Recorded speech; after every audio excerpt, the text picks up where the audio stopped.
Clotheshorse is brought to you with support from the following sustainable brands. Selena Sanders, a social impact brand that specializes in upcycled clothing using only reclaimed, vintage, or thrifted materials from tea towels, linens, blankets, and quilts. Sustainably crafted in Los Angeles, each piece is designed to last in one's closet for generations to come. Maximum style, minimal carbon footprint. Picnic Wear, a slow fashion brand made by hand in New York City from vintage and deadstock textiles. Picnic Wear strives for minimal waste but maximum authenticity. Future vintage over future garbage. Find Picnic Wear on Instagram at Picnic Wear, and that's Wear, W-E-A-R, and at www.picnicwear.com. No Flight Back Vintage, bringing fun new life to old things. Always using recycled and secondhand materials to make dope-ass shit for dope-ass people. See more on Instagram at No Flight Back Vintage. Shift Clothing out of beautiful Astoria, Oregon, with a focus on natural fibers, simple hardworking designs, and putting fat people first. Discover more at shiftwheeler.com. Late to the Party, creating one-of-a-kind statement clothing from vintage, salvaged, and thrifted textiles. They hope to tap into the dreamy memories we all hold. Floral curtains, a childhood dress, the wallpaper in your best friend's rec room, all while creating modern, sustainable garments that you'll love wearing and have for years to come. Late to the Party is passionate about celebrating and preserving textiles, the memories they hold, and the stories they have yet to tell. Check them out on Instagram at Late to the Party People. Vino Vintage, based just outside of LA. We love the hunt of shopping secondhand because you never know what you might find. Catch us at flea markets around Southern California by following us on Instagram at vino.vintage so you don't miss our next event. Shop Journal Vintage, specializing in upcycled, handmade, and vintage fashion for all genders. Owner Laura makes each piece by hand with love in Pittsburgh, Pennsylvania, with an emphasis on upcycled menswear, tie-dye, modern jewelry, cottagecore collars, and everything in between. Shop Journal makes pieces they love and hopes you will too. Getting dressed should always be fun. See more on Instagram at shop_journal. Old Flame Mending helps you keep your clothes intact through clothing repair, visible mending, and tailoring. Through extending the life of textiles, Old Flame Mending makes your pieces not only wearable and functional again, but also unique and beautiful. This mending duo is based in Pittsburgh, but they take mail-in mending orders from anywhere in the U.S. For more information, visit them at oldflamemending.com or follow them on Instagram at oldflamemending. Gabriella Antonis is a visual artist and an ethical trade fashion designer. But Gabriella is also a radical feminist micro-business.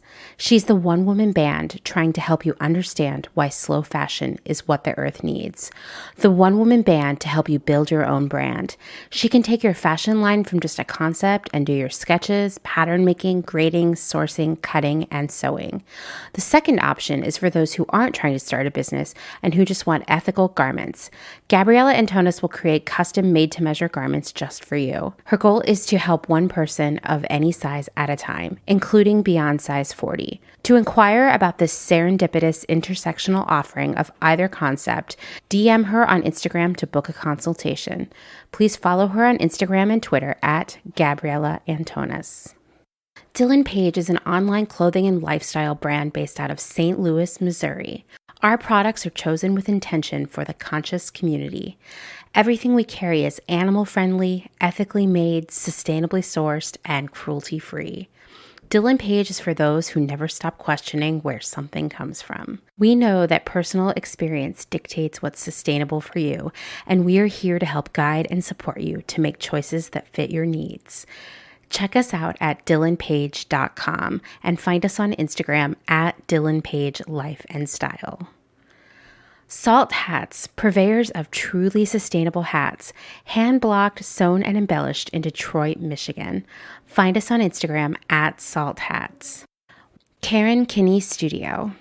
Located in Western Massachusetts, Karen specializes in handcrafted earrings from found, upcycled, and repurposed fabrics, as well as other eco-friendly curios, all with a hint of nostalgia, a dollop of whimsy, a dash of color, and 100% fun. Karen is an artist/designer who believes the materials we use matter. See more on Instagram at Karen Kinney Studio or online at www.ckinney.com. Gentle Vibes Vintage. We are purveyors of polyester and psychedelic relics. We encourage experimentation and play not only in your wardrobe, but in your home too. We have thousands of killer vintage pieces ready for their next adventure. See them all on Instagram at Gentle Vibes Vintage. Thumbprint is Detroit's only fair trade marketplace located in the historic Eastern Market. Our small business specializes in products handmade by empowered women in South Africa, making a living wage, creating things they love like hand-painted candles and ceramics. We also carry a curated assortment of sustainable and natural locally made goods. Thumbprint is a great gift destination for both the special people in your life and for yourself. Browse our online store at thumbprintdetroit.com and find us on Instagram at thumbprintdetroit. Blank Cass, or Blanket Coats by Cass, is focused on restoring, renewing, and reviving the history held within vintage and heirloom textiles. By embodying the love, craft, and energy that is original to each vintage textile as I transfer it into a new garment, I hope we can reteach ourselves to care for and mend what we have and make it last. Blank Cass lives on Instagram at blank_Cass, and a website will be launched soon at blankcass.com. Located in Whistler, Canada, Velvet Underground is a velvet jungle full of vintage and secondhand clothing, plants, a vegan cafe, and lots of rad products from other small sustainable businesses. Our mission is to create a brand and community dedicated to promoting self-expression, as well as educating and inspiring a more sustainable and conscious lifestyle, both for the people and the planet. Find us on Instagram at shop_Velvet Underground or online at www.shopvelvetunderground.com. St. Evens is a New York City-based vintage shop that is dedicated to bringing you those special pieces you'll reach for again and again. More than just a store, St. Evens is dedicated to sharing the stories and history behind the garments. 10% of all sales are donated to a different charitable organization each month. For the month of May, St. Evens is supporting Labor Behind the Label, an anti-sweatshop campaign working to improve conditions and empower workers in the global garment industry. New vintage is released every Thursday at wearstevens.com with previews of new pieces and more brought to you on Instagram at wear_st.evens. That's Wear St. Evens. Country Feedback is a mom and pop record shop in Tarboro, North Carolina. They specialize in used rock, country, and soul and offer affordable vintage clothing and housewares. Do you have used records you want to sell? Country Feedback wants to buy them. Find us on Instagram at Country Feedback Vintage and Vinyl, or head down east and visit our brick and mortar. All are welcome at this inclusive and family-friendly record shop in the country.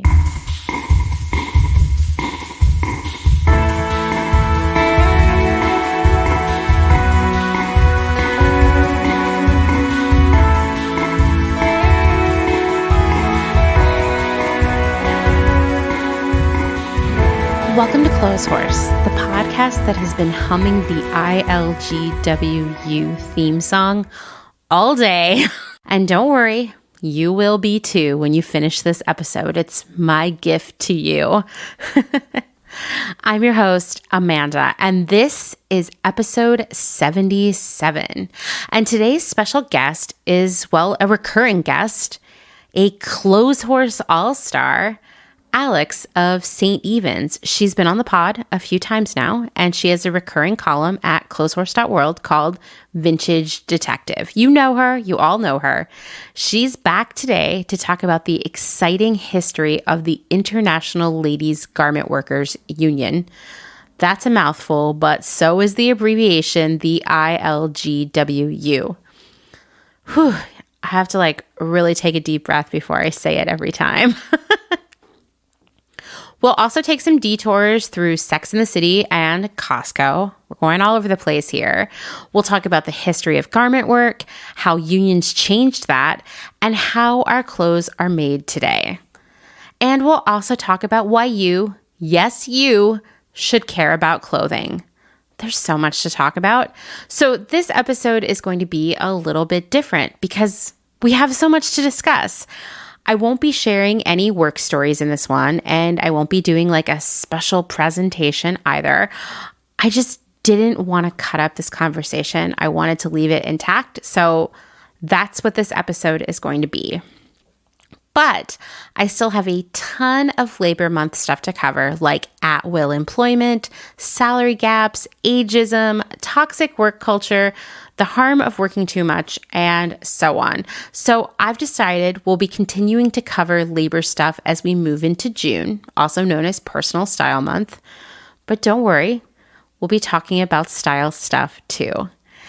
And while we're talking about style, I would love to hear from all of you for June. What has your style journey been? How has it changed? Where do you see it going next? How has knowing the real truth about the apparel industry changed the way you dress? Call the Clotheshorse hotline or record a voice memo and send it via email. Also, the first episode of June will be entirely work stories, so please keep sending them my way. In particular, I'm trying to group a bunch of retail stories together. I have some good ones already. I would love to have a few more. So tell me about your retail experiences. You know, I worked a lot of retail. I have a lot of stories, but you don't want to just hear my stories. And I want to hear stories that aren't mine. I want to hear yours. So I know we've got a ton of former retail workers and current retail workers in our community. So get those messages to me in the next week or so I can start putting together that episode. I think it's going to be fun and interesting and probably infuriating. all the great things. You can find both my email address and the hotline number in the show notes. Before we jump into my very exciting conversation with Alex, I just want to take a moment to thank some of my newest supporters on Patreon. First is Maggie O'Gara, who I'm very honored to have as a patron. She's one of my favorite style accounts on Instagram. She's always putting together a very cute upcycled outfit. And today in particular, as I'm recording this, she posted a super cute two-piece set that she created from a dress. It's so good. She made it look so easy. Thank you so much for your support, Maggie. Next is Laura Morales, who is the owner of Shop Lady Stardust. And let me tell you, Laura has been making some really cool upcycled clothing out of recycled textiles, like so cool. So you should totally check her out. That's Shop Lady Stardust. Thank you so much for your support, Laura. Last but not least is Christina Passanova, an international patron who sent me the nicest message. She said, I just want to say thank you for your insane amount of work and amazing content you're bringing to the table with Clotheshorse and the department. I'm a small vintage reseller from Germany with my Vinted and Depop Instagram shop, The Vision of 90s. I've binge listened to your podcast nonstop and I freaking love everything about it. You're so brave and such a strong, intelligent, and beautiful woman. Keep doing what you're doing, and I pray and manifest that you'll never need a corporate job ever again. Much love from Germany, your loyal follower and supporter, Christina. P.S. You have the most amazing podcast voice ever. Just saying. Thank you so much, Christina. Reading that just made my day. And people do say I have a nice podcast voice, and I'm always surprised by that because I guess we just all hate the sound of our own voice. Isn't that weird? I wonder why that is. I'm going to have to do some digging into that. We all need to know, right? Just a casual hobby research project I just gave myself. Anyway, we want to know. All right. Well, if you want to be as cool as Christina, Laura, and Maggie by supporting the work I do here on Clotheshorse, please consider joining my Patreon. You can find more info at patreon.com/clothehorsepodcast. Or you can send a direct donation via Venmo to @crystal_visions. And of course, thank you to all of you who already support me in all kinds of amazing ways with motivating messages, cute animal photos, artificial fruit you've seen out in the wild, leaving a review or star rating on Apple Podcast, or just hanging out with me on social media. I'm so grateful for all of you. It's the best part of the last year of my life. Okay, well, let's get into this conversation with Alex. I will say I have a little treat for all of you that hopefully won't annoy you that much. I tracked down some old ILGWU commercials, television commercials from the 70s and early 80s, and I converted them to audio files and I sprinkled them through our conversation. They are just so cool. I thought you had to hear them. Plus, when was the last time you saw an ad for a union on television? All I'm getting on Hulu right now are Fabletics ads, and they make me angry. Ask Dustin. Poor Dustin. All right. Well, let's do this. Let's do this conversation.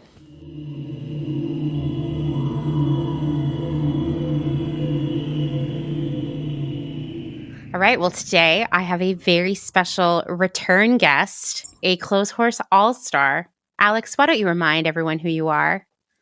Hello, everyone. My name is Alex. This is my third appearance, I believe, on the pod. Just a regular.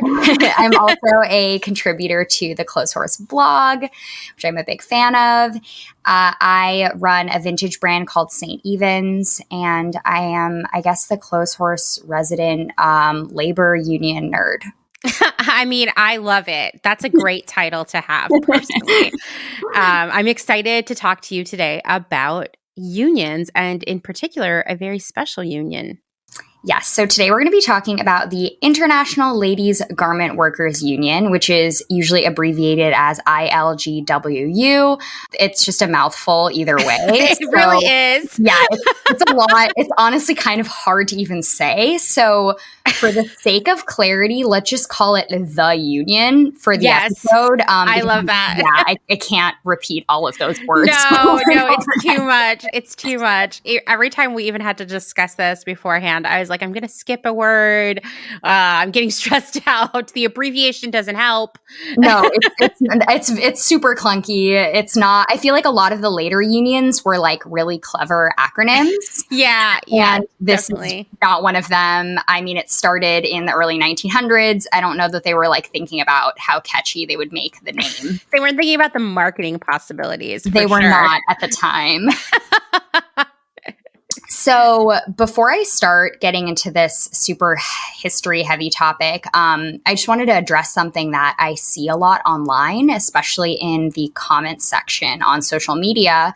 So I see a lot of people coming with this sentiment that it's just clothes, or that fashion is this, frivolous thing, and that especially on accounts, like bigger accounts that do discuss fashion and politics, maybe like Diet Prada, you see people come in with comments like, oh, why do you have to make everything about politics? Why do you have to make everything about race, about gender? And when you look at the history of clothing, the history of garment work, you can see that no one's making anything about anything. This is just how it is. Yeah. I think that's a great way to summarize it. It's not that people are more PC now or more sensitive now. Historically, clothing has always been political. It's political from the moment it's made. It's political depending on who's wearing it, why they're wearing it. At one point in history, it was political to not wear a girdle. Mini skirts were a political statement. A woman showing her belly button on TV was political. I'm actually reading a book right now that I highly recommend. It's called Liberated Threads by Tanisha C. Ford. And it looks into how Black women's style was and still is deeply tied to global politics. So, this conversation that we're going to have about unions, I feel like it's just really important to preface it with the fact that clothing is really important. It's an essential part of our survival. I feel like clothes aren't really seen as a basic necessity the way food and housing is, but the reality is in our society now, clothing is essential. You need clothes to participate in society. If you want to work, if you want to grocery shop, if you want access to healthcare, you have to wear clothes. It's true. I'd never thought about it, but it's mandatory. Yeah, I mean, obviously, like, there are exceptions. You know, you could live in an amazing nudist colony, which is super cool, but that just doesn't apply to most people. Definitely not. You know, even beyond it just being necessary, what you wear can also really determine your life. It can determine your opportunities. How you present yourself to the world is based in what you wear, and that can get you a job. It could make you money. It could make you friends. So I think it's important to frame this conversation in the sense that just remind ourselves that garment workers are essential and that the lives and the work of garment workers, it should matter to everyone because it affects everyone. We all wear clothes, and this isn't, you know, we're so detached now from who makes our clothing and where it comes from that we don't think about the fact that, like, this is something that every single person uses every day. Yeah. Yeah. It's a massive industry. It affects a lot of people. And I always say that it really is a case study for how capitalism can go awry because it's got all of the elements. Absolutely. Really, it affects everybody. We all wear clothes. It's not a distant thing. It's not, you know, oh, not my problem, or I don't care about clothes, or I don't care about fashion, because it's so much more than just the garment itself. That's right. That's why we talk about it all the time. I definitely get friends who are like, oh, I'd love to listen to your podcast, but I'm just not really into fashion. And I'm like, no, this isn't like that. We're not like, have you seen the latest collections? This is a political podcast, I think. I mean, it is. And the thing is that even the things that do seem, you know, not super meaningful or silly, like people are like, oh, you know, runway fashion or something like Sex and the City or Cosmo or whatever, those are important in the sense that they have cultural and artistic value, and they shape how our society functions. They affect how people feel, how people think, what people are spending their money on. So even though you might not be personally interested in it, it is actually important. It's just really essential that we kind of reframe the conversation into fashion not being just like a frivolous thing that girls like that's not actually meaningful to life or society in any way. Oh, totally. And I just wanted to add that if I had more time, like if they added one more day and made each week 8 days long, I would totally do a podcast about Sex in the City because I feel like it's such a social commentary.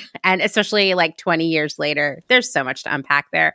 That's if I had more free time. I don't see it happening. But okay, confession, I've never watched Sex in the City. Wow. I know. And it's one of those things where like I probably will at some point. I don't really have anything against it. I've just never actually done it. And I think even then that is an example of how influential and important it is to our culture, because even though I've never watched it, I could tell you like all the main characters.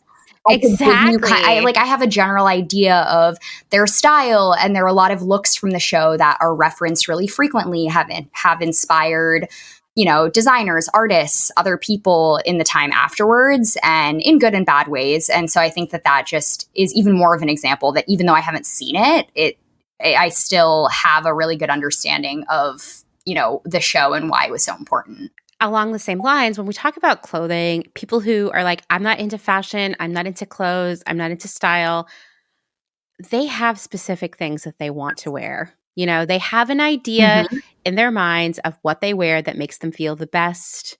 You know, maybe they want to blend in, maybe they want to stand out, maybe they want to seem professional, maybe they want to seem like they have more money than they do, whatever.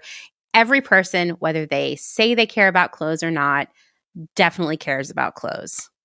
Absolutely. And, you know, even if you are very simple and all you want is a white t-shirt, all white t-shirts are not created equally. Yeah. So, you know, they're so different. Yeah. And even something that seems that simple is actually a pretty monumental task, figuring out what it is that you're looking for. You know, what do you like and what do you not like? And the way that the industry is structured affects what you have access to. And also, you know, what goes on behind the scenes of that t-shirt. It's not just a t-shirt. It's someone grew cotton. It's someone was exposed to toxic chemicals to make the rayon. It's someone was, you know, toiling away in a factory to sew the shirt together. It's all of these different steps that make it more than just a t-shirt. That's right. That's right. That's why we should all care about it. Yes, it is very important. So, yeah, I feel like that was just something that I wanted to put out there because as I get into this, I just want to make it really clear that this story, I'm just going to say it one more time, just as a reminder, the International Ladies Garment Workers Union story, it's not just about some seamstresses who wanted to get paid more. This is a story about women's rights, about workers' rights. It's the protection of children, the fight for immigrants, the fight for ethnic and religious minorities. This union was largely comprised of women, and they came together to fight against government corruption. They were fighting organized crime syndicates. They were going up against abusive men in a deeply misogynistic time in history. This fight was really risky. It was really dangerous. And sometimes it was literally a matter of life and death. Yeah. It's very exciting. Yeah, I mean, these ladies were going up against violent police officers. They were fighting the literal mafia. I mean, this work was really grueling. It was physically and emotionally taxing, and it provided such a pivotal service to the American public. It's so much more than just like, we want more money or we want less hours. It's much bigger than that. Wow, this is going to be a very exciting episode. I can't wait to get into this. It is really exciting. It's funny because I was laughing. I have, this book that I've been reading, we briefly talked about this before we started recording, but I was looking to see if I could find a book specifically about this union, and I was only able to find one book that does not look like it was very widely released. I guess it's not really a hot literary topic for people out there. But I have this book here, Fighting for the Union Label, the Women's Garment Industry, and the ILGWU in Pennsylvania. And the cover of the book has this old lady with this Buy American Union Label newsletter in front of her. And it's funny because you look at this and you're like, okay, you've got this grandma and her glasses with the union newsletter. And, once you actually get into it, it's dramatic. There's a lot going on there. It's way more of an interesting story than it looks like on the surface. Yeah, I can't wait. I love a union story. So, okay, we'll go back to the beginning and just do like a really brief history. The union was founded in 1900 in New York City. New York City was where most of the garment work in America was being done around that time. At the beginning, 7 local unions joined together. So there were several thousand workers that initiated the union.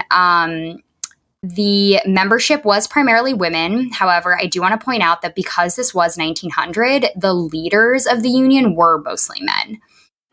Of course. I mean, it's a bummer because I do think of this as a very female organization. But at the end of the day, they needed to get stuff done. They needed to negotiate with higher powers. And at the time, I think that it did require male leadership just because women weren't taken seriously. Yeah. Classic. So the original members were largely European immigrants. It was predominantly Jewish and Italian women. A little bit later in American history, a lot of garment work was taken on by immigrant or migrant populations comprised mostly of Latin American workers from countries like Puerto Rico, Mexico, Dominican Republic, and a lot of Asian workers, mostly ethnically Chinese workers. So these populations make up most of the remaining garment workforce, which is now based out of LA. There is a little bit left in New York. That's so fascinating because as soon as you started talking about New York, I was like, wow, imagine if that were the case today. Yeah. There's a very small garment district left in New York, and there are still some factories based here. One of my friends actually works for a lingerie company called Only Hearts. Oh, yeah. Okay. I know them. Yeah. Yeah. And they are based here, and they actually do all of their manufacturing here in New York, which is really awesome. That is really cool. That is really cool. Wow. They make their fabrics, they make their lace and everything here in the city, which is really great and also really hard to find these days. Mm-hmm. So there is still some garment work being done in New York, but it's on a much, much smaller scale than it was before. And now a majority of the clothing being made in the U.S. is being made in the LA area. Mm-hmm. So the union was one of the largest labor unions in the US. It was the first and the biggest union to have a primarily female membership, and it played a really big role in labor history and workers' rights in the US for all workers, not just in the garment industry. The union was, again, centered mostly around the textile industry here in New York, which is where I am. And later it expanded to some of the surrounding areas. So New York State, Jersey, Pennsylvania. And this is really cool. So I live in New York City. I live in the Lower East Side.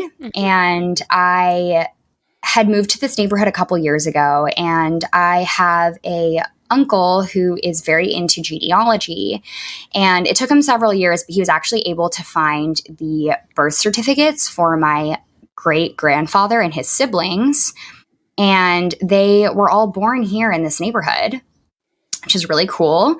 So they were all born like within a few blocks of where I live now, and on their birth certificates, their father's occupation was listed, and his occupation was, depending on the birth certificate, it was either shirts or pants.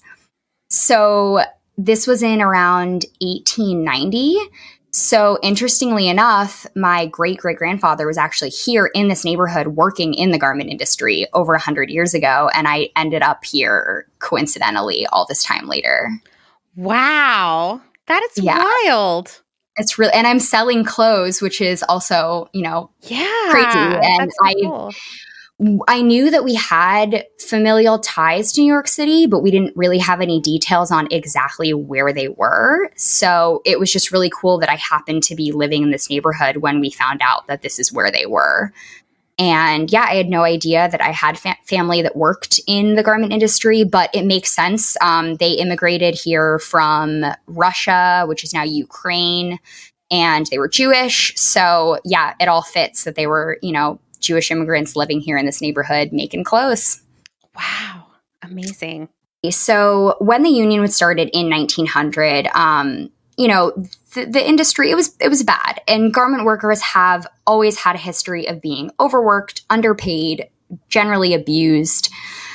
Without the support of a union, early American factory workers were usually clocking in about 65 to 75 hours a week. Jesus.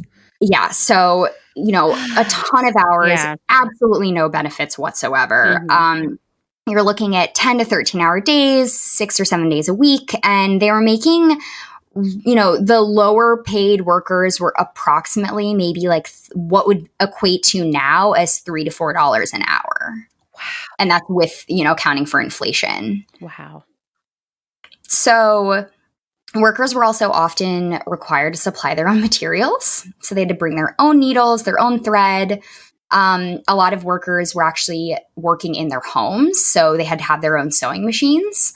And it's interesting because this is over 100 years ago, and this is still happening. Think about teachers that have to buy their own supplies. Totally. I was reading about the Triangle Shirtwaist fires and how all of those women, would have to bring all of their stuff every day. And it had never occurred to me that you would have to bring your own sewing supplies to work in a factory. It's crazy. And it is. It's just like teachers. The fact that teachers are now like buying crayons and stuff for their students, it blows my mind. So much time has passed since these workers were, required to bring in their own materials. How is this still happening? Yeah, it's ridiculous. So around that time, the 1900 census found that about 1 in 5 American children were employed. So there were also a lot of kids doing this work. That's a lot of that's 20% of children going to work every day. Yep. And, these kids were doing all kinds of different jobs. You've got you think back on that era and you have the paperboy image, but there were a lot of kids who were working in cotton mills, working in factories. A lot of the garment workers that were contracted to work out of their homes had their children work as well. And so you have stories of kids who would go to school during the day and they would go home and they would do labor in their homes with their parents. And that was their life. They would work as a child. When people are like, I don't want the government involved in my life. What does the government ever do that's good? Why do we need regulations? Like that kind of stuff. I'm like, this is why. Yes. Because otherwise children go to work. Absolutely. And that is just not okay. Someone needs to protect them. So for the people that were working in factories, a lot of times the doors to the factory were locked to prevent laborers from doing anything besides work. So this included using the restroom. If you needed to go to the bathroom, you had to go and ask for permission. Obviously, if you got up, it was seen as a bad thing. It was seen that, oh, you were distracted, you were, spending time not working. So you'd obviously want to avoid doing that. And there was this kind of shame placed on that. And, the workers were literally trapped. So you had just mentioned the Triangle Shirtwaist factory fire. So that was in 1911. And that really illuminated how horrendous the conditions were. So for the people that aren't familiar with this story, that was here in New York City. A fire broke out in a factory. The factory was very crowded, as they tended to be. All of the workers inside found themselves trapped in this inferno. They were on the 8th floor. A lot of women jumped to their deaths from the windows. 146 workers died. So almost all of these workers were young immigrant women. And this really brought to a head how inhumane the conditions were and led to an increase in people supporting unions, joining unions. It resulted in a lot of picketing. And this was one of the deadliest garment factory incidents in global history until recently, the Rana Plaza factory collapse in 2013, which you've mentioned on the pod before. So, and I think you had mentioned in a previous episode how this was not really a widely discussed incident. Rana Plaza? No. Yeah. I mean, I was working in the fashion industry when that happened, and I only knew about it from like CNN.com or something. And I would say, like, in comparison to my other coworkers and peers in the industry, I read a lot more current events. I'm just nerdy like that. And so none of them knew about it. We never talked about it. I have not heard someone mention Rana Plaza once while at work. Yeah, and I think another thing too is that, obviously in this day and age, we're really oversaturated. There's a lot of information. There's a lot of news about devastating events that are happening globally very frequently. And so it's very easy to detach yourself and, think, oh, there was a building collapse and a bunch of people died, and that's super sad. And then you kind of move on with your day because it feels like, oh, Bangladesh is very far away. I don't know anyone there. It's not really related to me, even though it's sad. And the thing is that these workers were in this building to make the clothes that we buy here. They were making clothes for Zara and for, other companies in which the large majority of their customer base is here in the US. So it does have to do with us, very much so. And the only reason that these workers were being put in these conditions and being forced to work in this unstable building was because of the global demand for this cheap, fast fashion. So this building, it was an 8-story commercial building in Bangladesh. It led to the death of 1,134 people, and over 2,500 more people were injured. So the day before the factory collapse, there were actually cracks in the walls of the building. And the workers were scared. There were serious signs that something was wrong, that the structure wasn't secure. So on the ground level of the building, there were banks and other retail shops. So the ground level workers didn't go into the building that day. And the factory workers were obviously afraid to go in. The management for the garment factories on the upper floors, they gave their workers a choice, quote unquote, to either go inside and work or don't go inside and lose your job. Yeah. So what are you going to choose? You're going to choose to go to work. Of course. And then all those people went in, and at 9 a.m., the whole building collapsed. Yes. And that building, I mean, if you want to see how greed and corruption can just really go off the rails, it's a really great little example right there, because that building wasn't supposed to be 8 stories tall. It had never been approved for that. Yep. They were able to sort of skirt it by, bribing officials. They used substandard building products, building materials in order to save money on the building in the first place. Mhm. And the owner of the building themselves, they were on the news that night, the night that everything had been evacuated, the cracks had been, cited. And they were like, oh no, the building's totally fine. It's a false alarm. Yep. And it's just, and they knew if there are cracks in the walls of an 8-story building, and that's is not scary. Yeah, that's not like it's fine. Don't worry about it. That's really serious. Yes, and I was reading some accounts about how, like, specifically putting a factory on top of, offices and whatnot is already, like, not very structurally sound because the machinery is a lot heavier. There's a lot of vibration, and people on lower floors could hear the building, like, groaning and shaking regularly. So terrifying. It's so sad. And, again, a big reason that these factory owners and these management companies or, managers feel the need in order to cut costs and, do things the cheap way is because their bottom line needs to be low in order to keep up with our demand. Like we want $5 dresses all the time, thousands of them. And in order to do that, you can't be paying everyone really well and putting them in a super safe building and taking good care of anyone. It's impossible. It is. It's impossible. And there was a lot of concern, as there always is in all of these factories, that even missing one day of running the factory would mean they would miss deadlines for the retailers, which are often barely accomplishable, if truly accomplishable in the first place. And there are major financial repercussions for a factory owner if they're late. For one, the retailer technically, legally, I'm not saying this is ethically, but technically can cancel an order if it doesn't arrive on the due date. Which is they have that right. Crazy. And so that's a major loss. Now, what most retailers will do is say, no, we won't cancel because they need that product to come in probably. Right. But they still might cancel because they might be like, oh, we actually bought a little too much. This will be great. Bye. Or they're going to take a discount every day that it's late of 1%, 2%. It kind of depends what your company's policy around that is. But like if it's a full week late, we're looking at 14 to 15% of the cost being cut. And it's already so cheap. Exactly. You're already paying basically nothing for this stuff.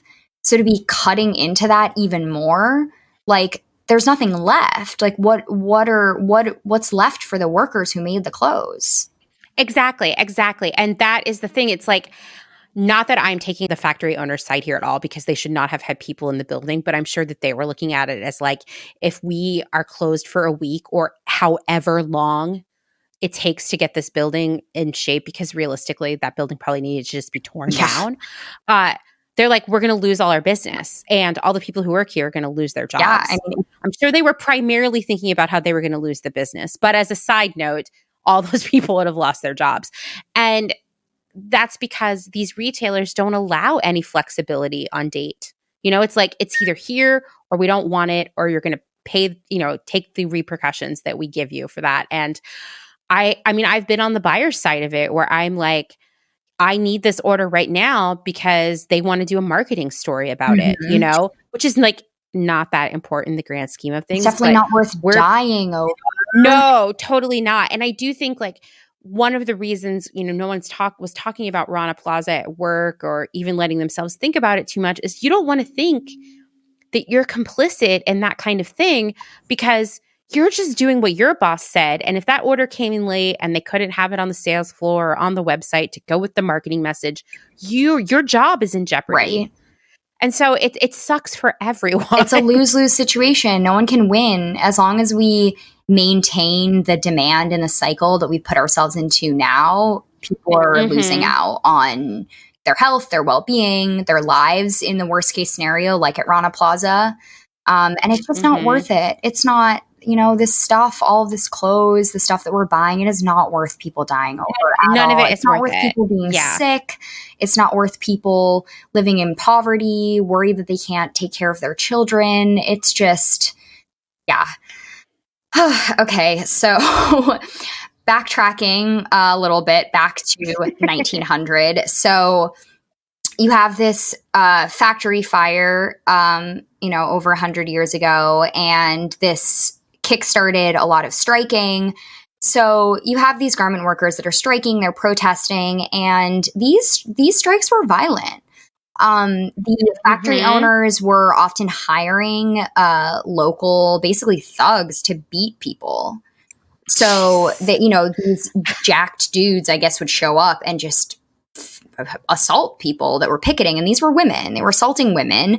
The police were looking the other way because they were in the pockets of the, factory owners. And on top of that, the police were also arresting picketers basically for no reason. They would make reasons up, or they would, pick the tiniest infraction and take these people away.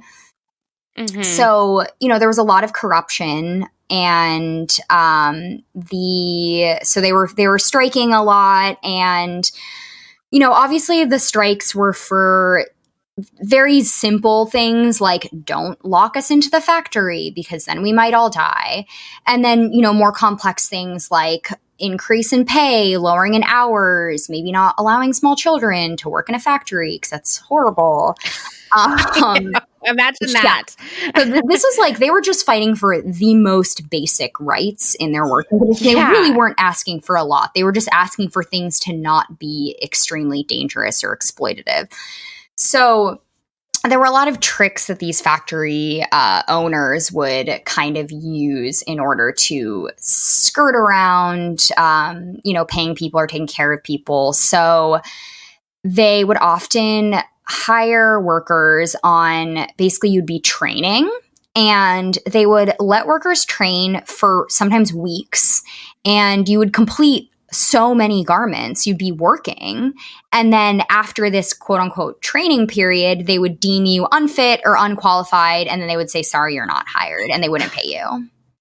So a lot of factories would be doing things like this, where they would just be turning over basically free labor. And this was going completely unchecked, because who are you going to go to? Like what, like cops are, letting people beat you up and arresting you for no reason. So who are you going to seek? Who do you seek for help? So there were also a lot of basically arbitrary systems set up to divide workers into different positions. So depending on what position you were in, you were paid a significantly different wage. And this was pretty much regardless of your actual skill of or experience. So at this time, about 70% of the garment workforce was identified as women.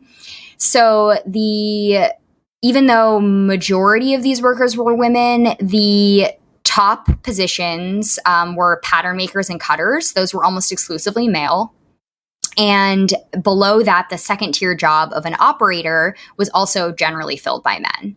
So coincidentally, depending on how much skill or experience you actually had, the men had the higher paying, better jobs in this industry for like seemingly no reason. I mean, they still do. Right, which is nothing has changed.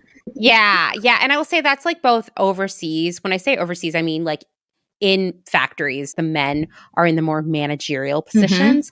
But even here in the United States, working within the industry on the corporate side, the men always get paid more for the same level of experience. Yep, absolutely. So that was a huge problem. And of course, 70% of these workers were women, and they were like, this is bullshit. This sucks. I have just as much experience. I am just as skilled as this guy. Why is he making 2, 3, 4 times as much money as me? Yeah, exactly. So that was a huge issue. And another big issue that these garment workers had was the mafia. So the mob got their hands into garment work for a couple different reasons. So one of the big reasons was that garment factories they're easy to set up. So they really don't require much except for the machines, and the machines are actually pretty mobile. You can move them. So you didn't really need that much capital or that much investment to start a factory. You just needed to buy a bunch of sewing machines and dump them in like an empty room, and bam, you had a garment factory. So because of this, they made really good fronts for like laundering money. So I have a story actually from this Union Label book that I'm reading. One worker tells a story where basically a mobster purchased a clothing factory. They proceeded to move all of the sewing machines out of their factory directly into the local police station. So they put all their sewing machines at the police station. Like, we're just going to leave these here for a second. They then filled their factory with burnt out machines that were already damaged in a previous fire. And then they set their whole factory ablaze and collected the insurance claim. Oh, my God. While their machines were at the police station. Classic. So, like, you know, what are you supposed to do? There's so much corruption behind the scenes. Yeah. Like, what do you do? How do you go against that? The cops are, you know, hiding your sewing machines for you. Like, where's the authority there? Who do you go to for help? Right. So that was a really big issue for the unions as well. And obviously, you know, the mob had a lot of power and influence. They had money. They were able to threaten people. You know, they had their hands in the government, in the police. And so all of that corruption made it a lot harder also for garment workers to fight for their rights. I can tell you, in the International Ladies Garment Workers Union, older people still count. There's a union retirement check. And for people who never made big money, this means a lot. There are free health clinics. We get all our prescriptions filled for $1. We even have our own clubs. We're not alone. That's my union, and that's what our label stands for. Look for the union label when you are buying a coat, dress, or blouse. Remember, somewhere our union's sewing, our wages going to pay the bills and run the house. We work hard, but who's complaining? But till the ILG we're paying our way. So always look for the union label. It says we're able to make it your way. So I have one more story. I'm going to read it directly from the book because it's worth reading. It's really funny. Min Matheson was one of the lead organizers of the union. She played a really important role in organizing the union. Her and her husband, they had a lot to do with the union's growth, especially as it moved out of New York City. And she tells a story about how a group of women they had organized a picket. So these women were going down to an early morning picket line. And so they're in a car. There's about 5 women in this car. So they drive up to the corner where they were getting ready to picket. And on the corner, there are all these, she calls them tough guys. So she says, her friend says, I don't think we better stop because we're outnumbered. What were we, 5 women in the car? And I said, this is Min speaking, Helen, no matter what happens today, we have to stop because if we don't turn up today, this may hurt our chances to get this town organized. We have to just put up a very brave front. I said, but we have to think of something spectacular to worry them like they think they're worrying us. So they couldn't figure out what to do and they didn't really have much time to talk because these guys saw the car coming. So they stop in front of the factory and the next thing you know, these women get out of the car and they just start screaming. So Min says, I got out of the car and I said, you rotten hoodlums, what are you doing in this town? You don't live here. We live here. This is our town, not yours. And you do one little thing to hurt these women. So all the other women start screaming. And next thing you know, the windows are opening up in all of the surrounding buildings and people are sticking their heads out. And Min says they're witnesses to anything you think you're going to do. And honestly, the men almost went crazy. It was like, my God, how can you do anything with a bunch of crazy women like that?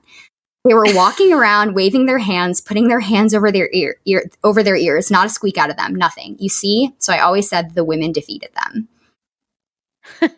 And later, she's got another story about a group of men who were verbally accosting her. They were calling her a slut and telling her that she was unfit to lead that branch of the union.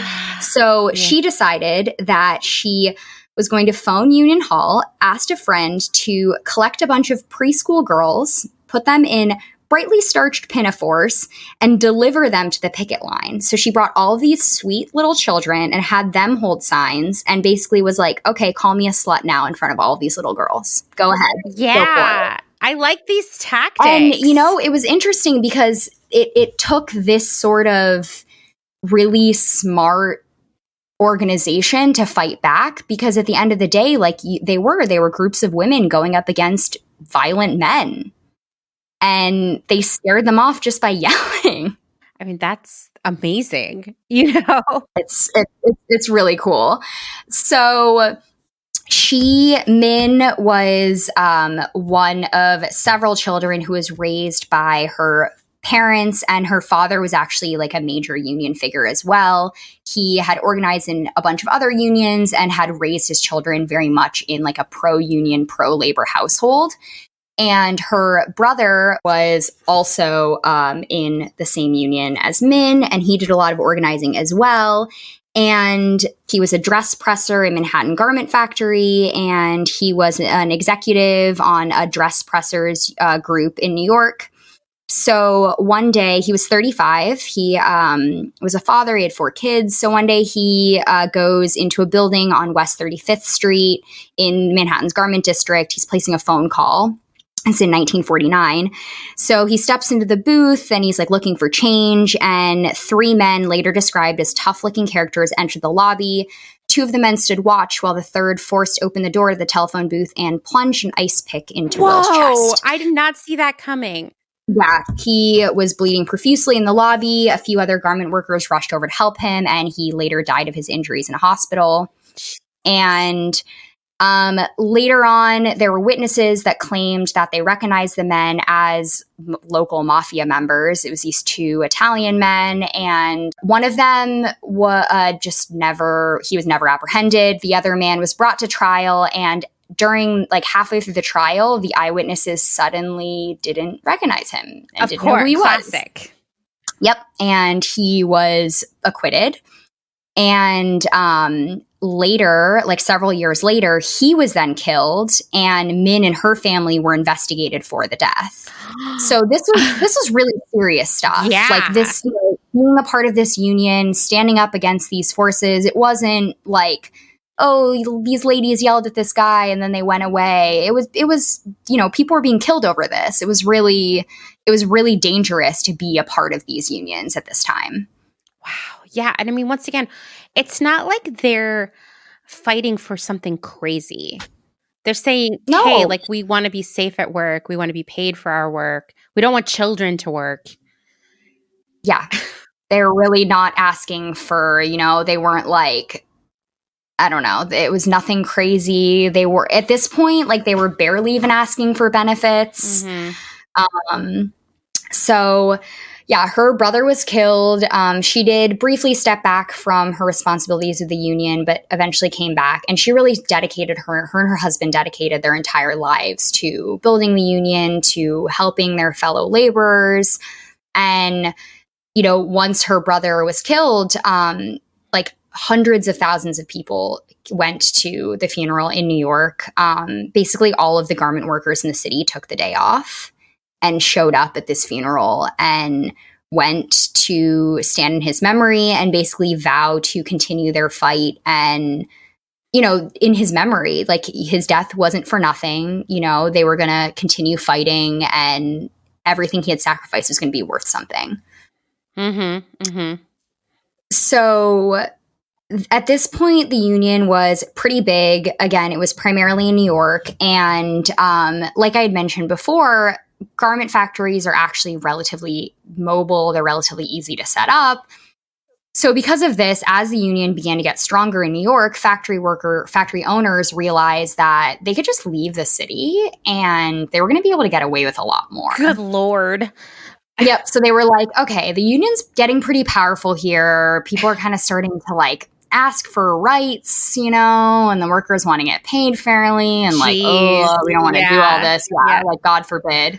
So they were like, let's just pack it up. So they started, you know, more and more factories started to pop up in the surrounding areas outside of New York. There were a lot in Jersey, in Pennsylvania. And then later on in U.S. history, you would see them start to move further south and then also out into California, around the LA area, which is still a major stronghold for garment work in the U.S. So in this book particularly, it outlines the move of factories into the anthracite region of Pennsylvania. So at the time, a lot of Pennsylvania, which I think is probably in around the area that you live in, it was a big mining area. So there were a lot of coal miners. And as the demand for coal lessened, a lot of the mines closed down. And so all of a sudden you had all of these miners who were out of work.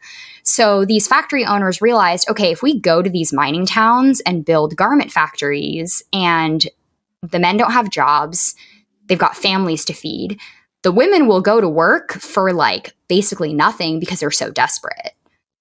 God. So all of a sudden you had all of these factories popping up in these areas, and these women really didn't have much of a choice, you know, like there's no job opportunities for your husband. You've got kids to take care of. And if you don't take this garment job because they're not paying you enough or they're not treating you well, what else are you going to do? Right. So these factories really took advantage of that. And of course, being outside of the city meant that it was a lot easier to kind of hide these conditions from the powers that be. You know, these unions were not going to pop in. There was a lot less of a sense of kind of community and camaraderie because people were further apart from each other, unlike they were in the city. So this was really big. And of course, the union realized that it was really important for them to continue their growth out into these areas in order to protect these workers. So at this point, the union started to really like increase in their membership. And there were a few reasons why this union in particular was so successful compared to other US labor unions. So one of the things that they really focused on was cultivating a culture that valued mutual association and camaraderie. So there were a lot of community measures that were put in place by the union. They basically did this primarily through healthcare, entertainment, and philanthropy. So these community measures were put in place, one, to favorably sway the general opinion of the union. It would help boost support and membership. It would also increase the morale and foster community amongst the members. And then most importantly, it would just improve the quality of life for the workers and their families.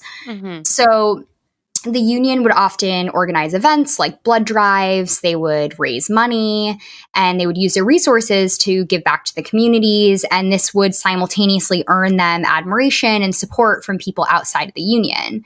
So favorable opinions of the union and its members, that meant support from like political figures, local business people, and other people who had a lot of sway in the government and in, you know, smaller, more localized circles.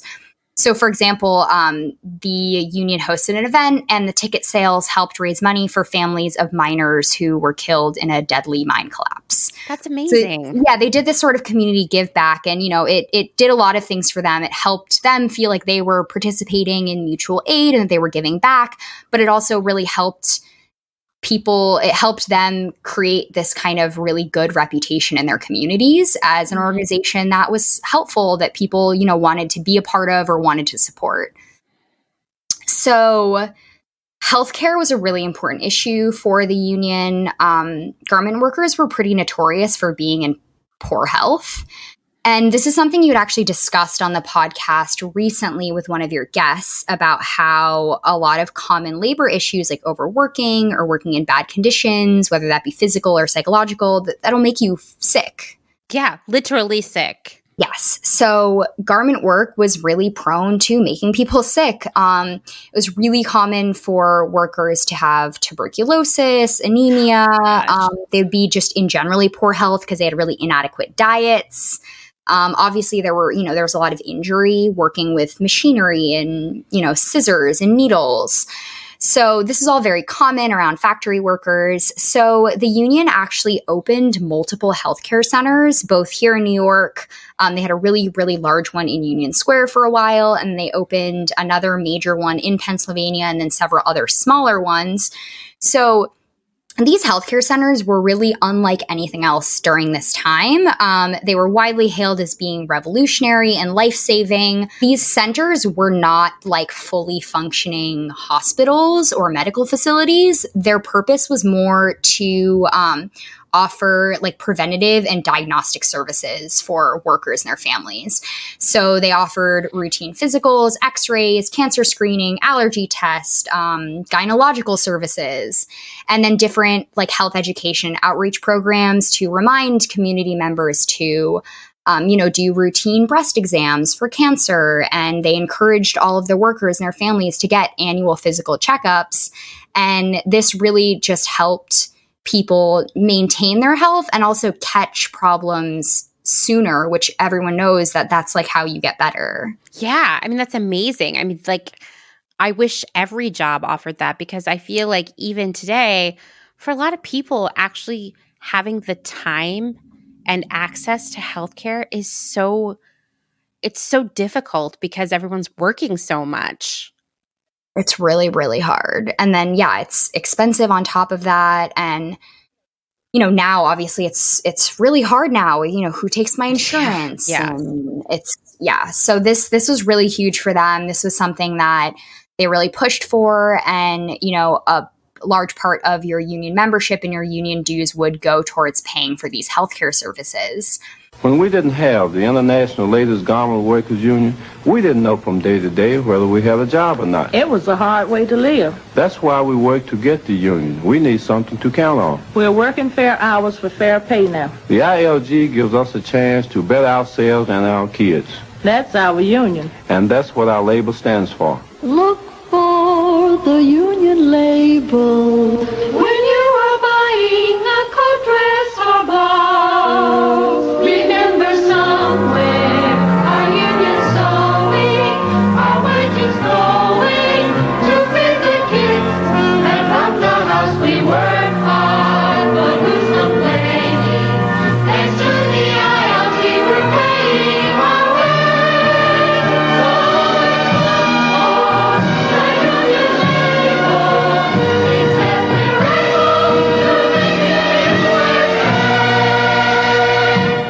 The last sort of community measure that they really invested in that I find super interesting, and I think it's super overlooked, is that they invested a lot into entertainment. So the New York City branch of the union had a relatively famous theatrical troupe, and the union in Pennsylvania had a really successful and well-known chorus. So this type of entertainment, it did a lot of things. So it, the shows that they would put on became a popular social event, so they could, raise money with ticket sales for their philanthropy efforts. These groups also served as like a creative and artistic outlet for the union members, and that really helps people with their general well-being.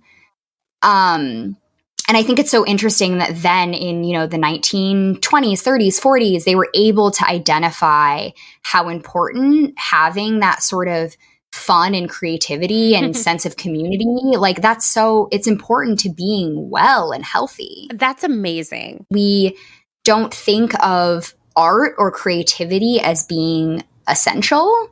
We don't think of it as being something that you need to do, but I think that it's just so helpful to people. And so they were putting on these shows, and another big thing that these shows did was that this type of entertainment, it would help spread the word of their cause in a way that felt really engaging and memorable to the audience. So you have to think about, during this time, there wasn't Instagram, there wasn't smartphones. You couldn't take a TikTok in your factory and be like, look how shitty my factory is. And it would go viral and all these people would, you know what I mean? That wasn't a thing. So how did you approach the general public and get them to really understand what your struggle was like? There were only a few. You could maybe write a book, or you could really, hand out a pamphlet, but how effective is that really? So by putting on these performances, basically the unions, they created original productions. They would write musical scores. They would create go-on plays. And these performances would reflect the struggles of garment workers in a way that people could really sympathize with. And it made it real to see these women get up on stage and act out, the struggles they had been through and how difficult their job was. You would be so much more impacted by that than you would be reading a pamphlet. Yeah. So these outlets were very, very important. And it seems funny to be like, the plays were super important, but they were such a good way for them to really spread the word. And the chorus would also oftentimes write original music that was basically centered around, like, they would write a song that encouraged people to vote. And then they would go perform it around town. And it sounds funny, but you're like, that sounds actually really effective. Yeah, I mean, I feel like this is very ahead of its time. I'm thinking about all of this. Yeah. And it even doing all of this service for the community, like that's what brands and like, you know, just big corporations try to do now, but in this like bad faith way to, you know, make them like lift up their brand. Like it's like genius branding, actually. It's really, really smart. And then, you know, on top of all of that, you create this sense where you're part of something that's bigger than you, and it's not just about your job, and this is something you talk about on Clotheshorse, that you're more than your job. You're not what you do for a living. That's not who you are. And so by being able to participate in this creative outlet, you now have friends and you now have people that you're doing something that you're really enjoying and that you're passionate about, and you can do this together, and it goes alongside with your work in a way that really helped people feel dedicated to the union and feel like, you know, they loved being a part of it and it was very important to them and they were very passionate about the cause. And this sort of entertainment was really helpful in creating that sense of community. So one of their best known plays is called Pins and Needles. Ooh, it sounds was a musical review, and it actually ran on Broadway from 1937 to 1940.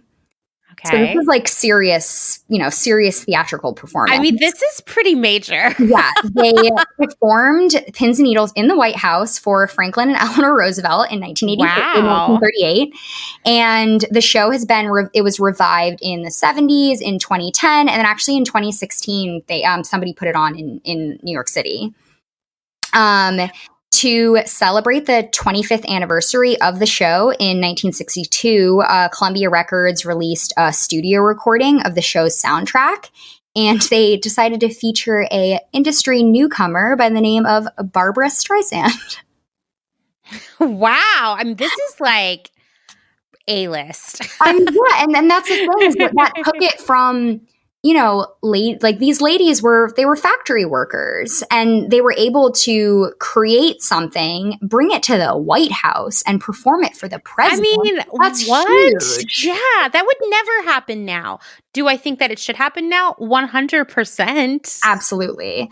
So, the other big thing that the union did that a lot of other unions did not do was they were really big on communication. Mm-hmm. So there was a period in time where they actually owned multiple radio stations. They had a radio station in New York, they had one in LA, and they had another in Tennessee. In the 1940s, Min Matheson and her husband founded a periodical called Needlepoint.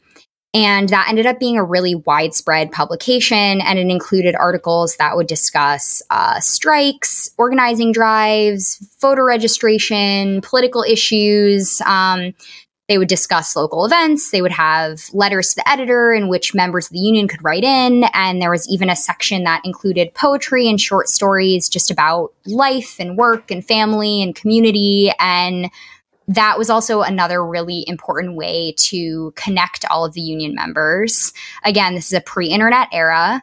So, you know, if you've got hundreds of thousands of members all in different places, like these sorts of measures were so important in fostering that sense of feeling like you belonged to something bigger than you. And that was part of the reason that the union was so successful.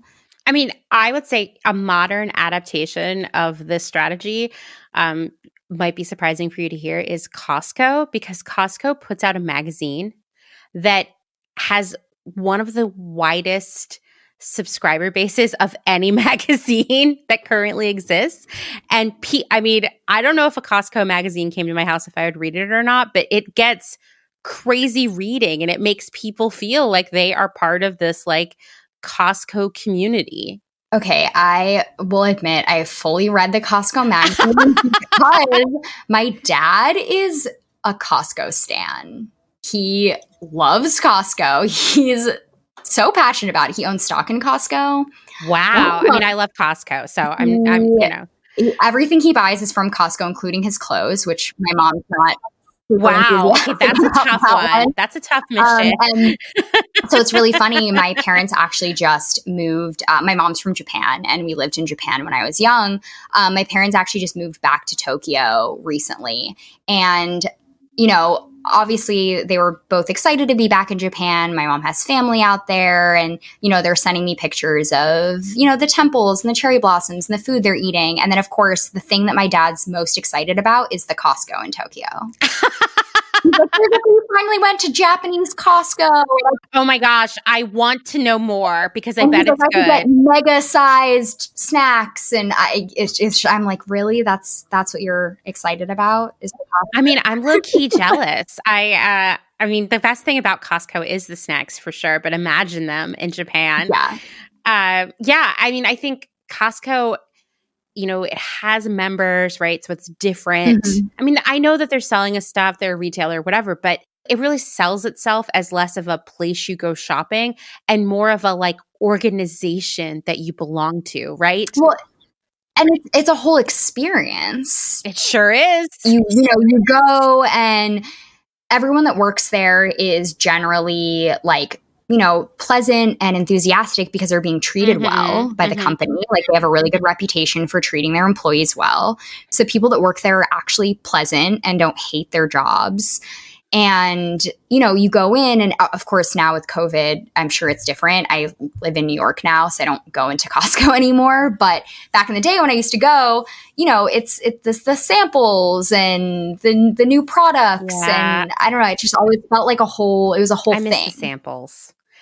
Actually, I miss going to Whole Foods for samples because you could have a light lunch on a Saturday. A bougie lunch.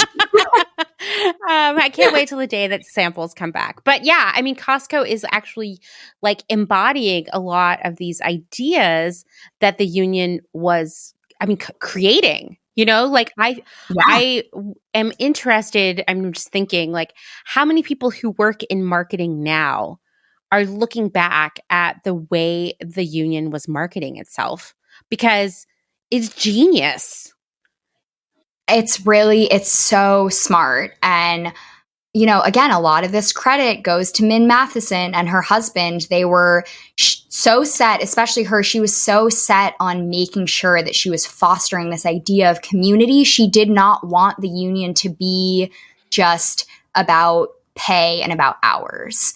She knew that it was so much bigger than that. And she was so focused on, what can we do to expand this? What can we do to create this sense of being a part of something that's more than just your job? And something that we forget to think about is that, this stuff outside of what you're doing at work affects your work also. Being in good health, having a hobby that you're passionate about, and being able to, be part of this theater troupe that you love, and, doing philanthropy for your community and giving back, all of those things make you a better person. And then you're also able to take that with you to work. Yeah. Yeah. It's not just that stuff doesn't matter. It doesn't help. Employers should be looking into these things for the workers' benefits, but also for the company's benefit. Yeah, I agree. Some of the big tech companies sort of do that. I think about Google, how they have healthy gourmet foods and all these other things that people can do on campus. I feel like the goal is to keep people at work as much as possible. But I also think that there is this idea that what you do outside of work affects how you work, and being able to have opportunities to, have other identities outside of worker. That's really important to being happy with your work. So is being paid and having benefits and safety and all of that. But when you have all that lined up, next is what do I do with my free time? Am I helping the community? Am I doing something creative? That's important too. Yeah. And so to have a way to, have that be organized for you in a way that was really easy for you to participate in with the people that and your community members you're comfortable with, and you can bring your family, that was really important. And it it helped really boost morale for union members, and it helped increase membership to the union. And it was really, I think that was one of the biggest reasons why this specific union was so big and so successful compared to other unions. Agreed. It really made a huge difference. So, of course, you look now and the union no longer exists, which the good thing about it from a purely selfish vintage seller standpoint is that the union tag lets me know that a piece is vintage. So, it's very, yes, it's very sad that the union is no longer a thing, but I do love seeing that union tag in a thrift store.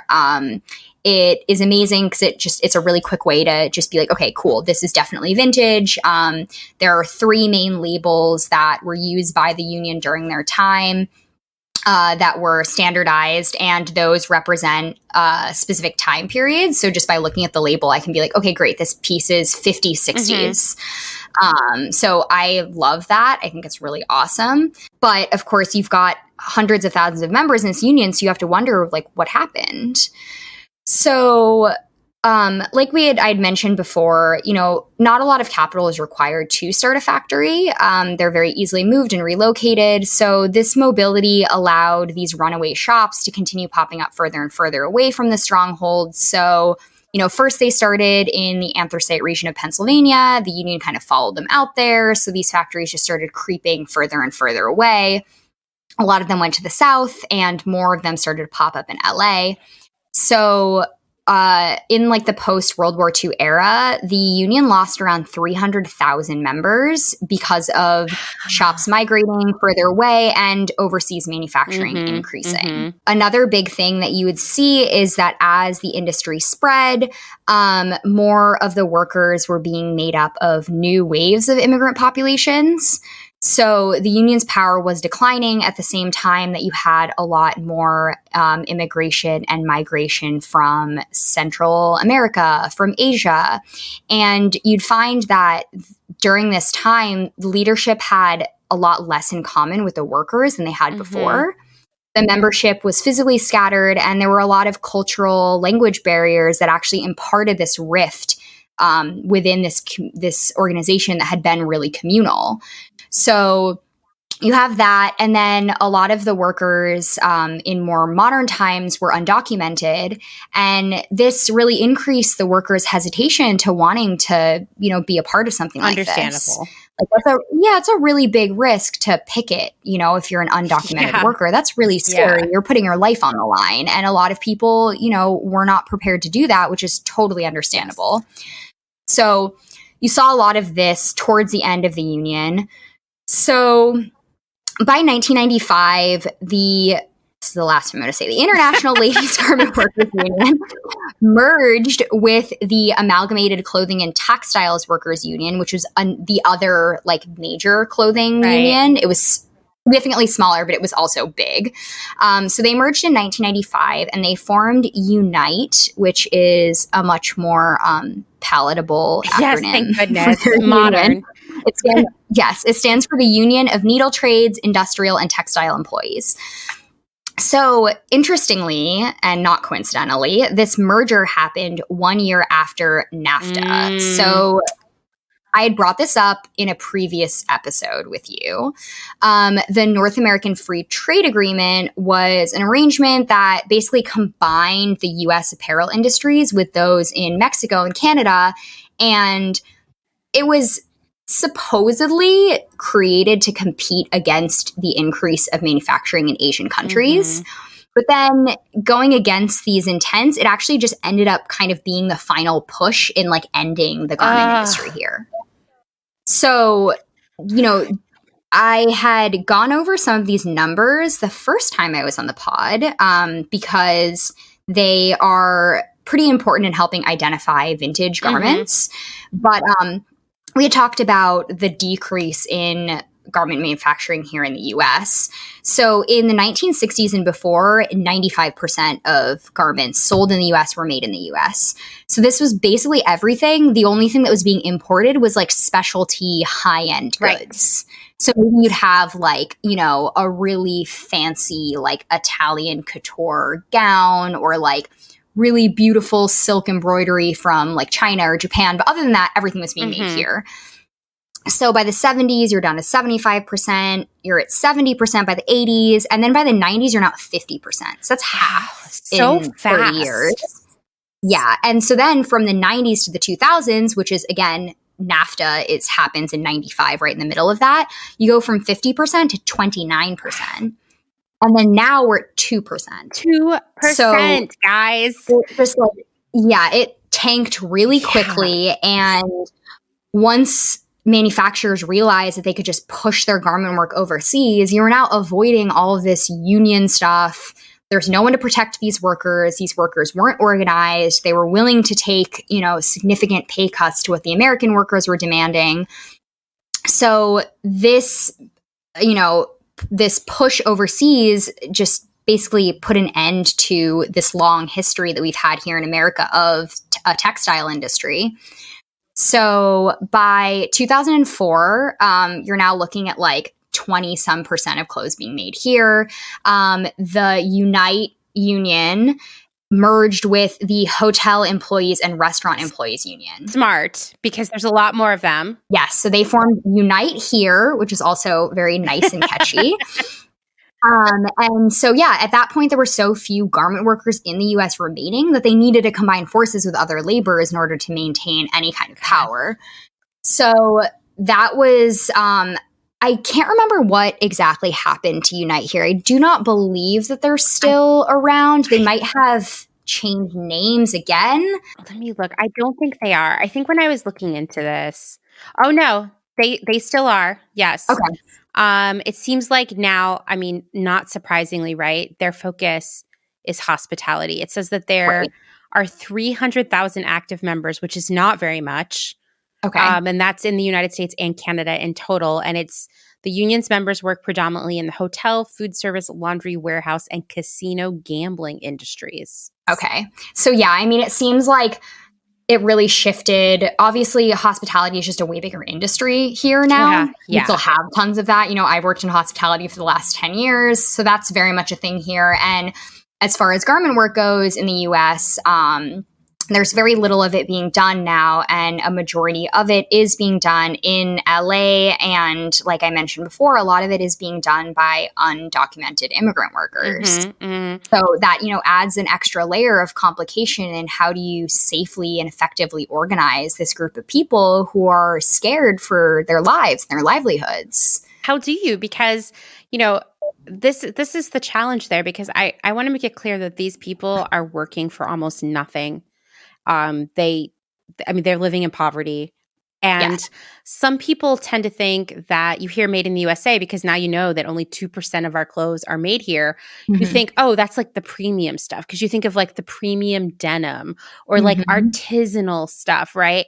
But a lot of fast fashion is being made in LA right now. Like I've worked for fast fashion companies that were buying clothes that were made in LA. There used to be more of us in the International Ladies Garment Workers Union, but a lot of our jobs have disappeared.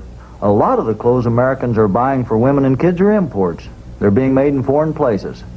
When the work's done here, we can support our families and pay our taxes and buy the things other Americans make. That's what it means when the label says union. Look for the union label when you are buying a coat, dress, or blouse. Remember, somewhere our union sewing, our wages going to feed the kids and run the house. We work hard, but who's complaining? Thanks to the ILG, we're paying our way.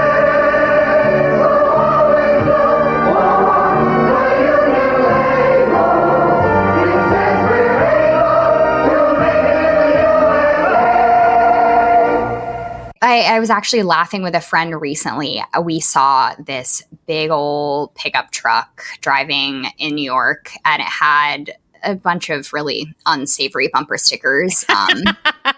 And one of the stickers was buy American made or buy made in USA or something along those lines. Of course. And based off of the other stickers this person had on their car, I'm just going to go out on a limb and assume that their immigration policy probably does not align with my personal views on immigration.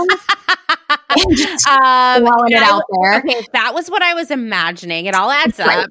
Yeah. So I find it so funny that I'm like, you have this sticker on your car to buy made in America. Do you realize that most of the American made clothing that you're buying is being made by Central American immigrants who are being exploited? You're right. Like, I don't think you are really thinking through what buy American made means. Every once in a while, someone will come in like you know how the Kool-Aid man like busts through like a brick wall. Someone will come into something I posted on Instagram, like the Kool-Aid man, someone who's not like a regular member of our community, just to tell me that the problem is that we don't make enough stuff in the United States and that they only buy American. And it's like, dear, please, Kool-Aid man, let's sit down and have a heart-to-heart about these clothes you're buying that are made in the USA. Yes, there's a tiny percentage of those that are being made ethically, right? But most of them are not. And absolutely. Yeah, and just because they were sewn here doesn't mean, like, where'd the fabric come from? We don't have a lot of fabric mills here. Yep. And the fabric mills that are here are really expensive and generally focus on denim. So this is not the fix right now, right? Like, I would love for us to bring the garment industry back to the United States, but that is just, it's probably not going to happen. Not in our lifetime. I mean, we as consumers would need to be prepared to take on the costs of bringing that work here. It would be a lot more expensive. So right now, one of the big issues that garment workers in the LA area are facing is that these workers are under contract that allows them to be paid by piece instead of an hourly wage. So by paying people by piece, you're forcing them to work like extremely hard to get their money. You know, like you have to just really, really push yourself to get paid anything. And it allows these employers to pay below minimum wage because you're a quote unquote contract worker. So it's like this loophole, this legal loophole that allows people to be paid like nothing. And no benefits, and, you know. No, it's crazy because, you know, as I was looking over the statistics and the numbers for what labor work looked like in the early 1900s in New York City, pre-union. Like, I was like, how bad was it really? What were the conditions like? Like, factually, numerically, what did it look like? And you look at the amount they were being paid, and there's still people basically working for that same amount of money here and overseas. Oh, for sure. Like, it's not better now. That's horrible. Obviously, the cost of living in different countries is lower than it is here in the United States. But you have to remember that those people aren't even being paid a living wage. But for people in, say, Bangladesh to be paid a living wage is still substantially less expensive than paying someone a living wage here in the United States. It's absolutely. I mean, think about the costs we have to try to cope with every day with like education, healthcare, housing, etc. It's a problem we've created for ourselves in many ways. But the people making clothes in LA are being paid in line, maybe not the same exact, like down to the cents, but in line with what people are being paid overseas to live in this much more expensive country. And as the buyer who's been on the side of like, okay, we're going to order this bodysuit. I specifically remember this happening a lot when I was at Nasty Gal because we would do some of our like intimates, like loungewear kind of stuff. We would have that made by a vendor in LA. So it would be sewn there. Once again, I'm sure the fabric came from China. And we were always like, that vendor's so expensive. Like, can we try to get it made in China instead? So it's just a little bit cheaper. And it was always like a timing issue. But it would be like, if we get this bodysuit here in LA, it's going to cost us $8. But if we got it made in China, it would be $4. Right. And just to give you an idea of like, there is there is a cost associated with making stuff here, even when you're not paying people a living wage. And so I can't imagine a world in which we bring garment work back to the United States. But you know what? We can make garment work better for the people around the world who do it, and in LA. Absolutely. And the thing is, too, is that you've got these workers in LA. There is a very small group of people still working in New York and several other cities in the US. And these are also the most expensive places in America on top of I know, it makes no sense to me. The cost of living in LA is insane. Yeah. I used to live in California, and you used to as well. I have a lot of friends that live in LA, and their rent is relatively comparable to what I pay here in New York, which is obviously an insane amount. Everyone knows it's bananas expensive to live here. So these people are somehow supposed to afford living in LA. They're supposed to get themselves to work and back, which anyone who's ever been to LA knows that getting yourself anywhere sucks, no matter how you're doing it. And they're also not being paid a living wage in a very expensive area to be in. Yeah. And I mean, I will tell you that, if you go to visit LA, or even if you live there for a long time, you see some of the economic disparity, the wealth disparity in that city here and there. But largely it is hidden from your view because it is very focused on certain neighborhoods that are on the outskirts of the city, right? Mm-hmm. And so if you don't drive through there, you're never going to notice. And at ModCloth, we did a mentorship program with a junior high in South LA, Southeast LA. And these kids, a lot of their parents were undocumented, at least one of them. There were a lot of mothers who were working in the garment industry, sewing at home. And these are people who would be 13 years old and had never left their neighborhood in LA. Right. They don't have a car. They don't have the money to go to Hollywood. One of the students I mentored was like, "What's it like in Hollywood?" And I was like, "Oh, you've never been there?" And she was like, "No, it's so far away." And the idea for me of someone living in LA making pennies to sew clothes, to sew bodysuits for Nasty Al or whatever, and trying to exist there.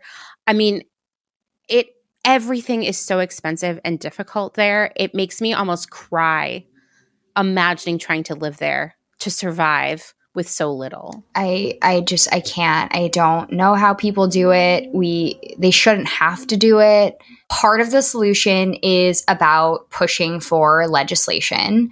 So you've got organizations like the Garment Workers Center, which is based in LA, and they're working really hard to push for government intervention that basically makes it so that these loopholes aren't allowed, so that people are not allowed to be paid per piece, because that shouldn't be, no one should be able to do that.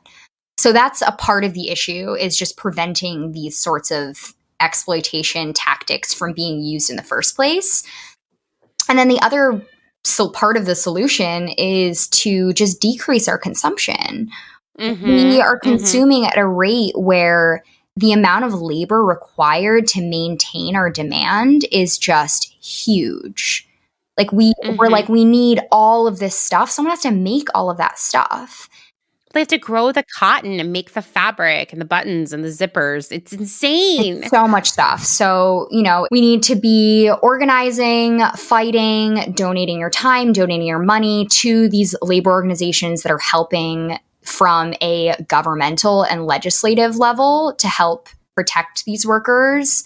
And we also need to be mindful of our consumption. We should, be consuming less in general, and this is something you obviously talk about all the time. And I feel like I went on a whole rant about it the last time I was on the podcast. No, it's repeat it again. When we were talking about Rana Plaza, I was about to start off on a rant there, but it's good for us to be having these conversations and say, look at Rana Plaza. There is a direct line between what happened there and the rampant overconsumption of fast fashion, the constant need for new stuff as fast as possible. If you bought something from Zara from 2010 to 2013, there is a chance that garment was made in Rana Plaza. Mm-hmm. That's right. You might own something that was made by one of those factory workers that was killed. And that sounds like, like it's not pointing fingers and saying this is your fault or you did this, like shame on you for buying that Zara top. That's not the point. It's the fact that we are all connected in this, and it's not a far off distant thing that's happening to someone else. Mm-hmm. We're part of that. We're all in this system together, and the amount that we consume and how we consume does have a direct link to these sorts of incidents and like why they're happening. Yes. And like if you feel sad or angry or guilty or anything as we're talking about this, you know what? Lean into that and use that feeling to make some changes, to get loud about it, to tell your friends, to be active, to donate your time and money. We have to change this. This can't go on forever. And I've bought a ton of fast fashion in my life. I know you have too. We all have. Absolutely. Yeah. We didn't know better, right? But now... No, I bought so much crap from so many horrible companies. And oh my God, yes. And this is something that you've discussed too on the podcast before, is like, I'll still occasionally buy things from a company like that because at the end of the day, like, we do need things. And, I'm not buying underwear secondhand. Yeah, like, sorry, but I do want new underwear. And, things like socks where like there comes a point where you cannot wear a sock any longer. Like, I'm all for, mending and taking good care of your clothes, but like you can't, sew all the holes in your sock shut and keep them going indefinitely. That's just not going to happen. No. So, it's not about nothing at all ever again. It's just really stepping back and thinking about this stuff and putting it in the forefront. Right. And at the end of the day, knowing that this is happening and choosing to ignore it is a great privilege. Yeah. To, not to kind of hear it and shake it off and go about your day and not feel like you need to do anything about it comes from such a place of privilege, because the reality is that hundreds and thousands of workers, and most of them are women, and they're mostly women of color, they don't get to ignore this stuff. This is their lives. They don't get to be like, oh, that's so sad, and then just like keep doing whatever it is they're doing, like this is their lives. This is the world they live in, and it's not going to change, and it's not going to get better if the consumers don't do something about it. It's true. The thing I hear all the time is like, yeah, but why is it my job? And I'm like, yeah, I agree. It sucks that it's our job, right? Like, it shouldn't have to be this way, but unfortunately it is. And so I can't just say, you know what, it's too big of a problem. It shouldn't be my responsibility. It's the companies, the corporations, their fault. Why do I have to do anything about it? And then I should continue shopping and living my best life and going to brunch or whatever. But that's not going to change anything. And that's only going to make this worse. And unfortunately, that attitude that it was like out of sight, out of mind, not our problem, has exacerbated this situation, because it's kind of given all of these retailers carte blanche to do whatever they want. And Absolutely. We don't care. We're like, oh, I hear Zara was using Uyghur labor. Well, anyway, I've got plans this weekend. How many dresses can I buy from them? Like, no, we have to stop. They have to feel the repercussions, and that involves us. That involves us giving them a hard time about it, not shopping with them, spreading the word, getting involved with community organizations that are fighting to make things better. And we just can't keep putting it off, It also goes hand in hand with so many other issues that people are really passionate about. And I think that people also fail to remember the overlap that garment work has with a lot of these other issues. So if you're really passionate about racial justice, if you're really passionate about environmental issues, that the garment work is part of that. Like, people are really, especially now, with activism on social media and, reposting things on stories and this sort of brand of like hashtag activism, I guess, that's happening right now. People are really quick to get behind certain things because it feels like very palatable and easy. It's easy to post on your story, like, stop Asian hate. But if you actually get into the nuances of that, you have to think, okay, if I actually want to, support the Asian diaspora, if I want to support Asian women, there are ways that I can actively do that by being mindful of my consumption, because so much of our apparel is being made by exploited Asian women.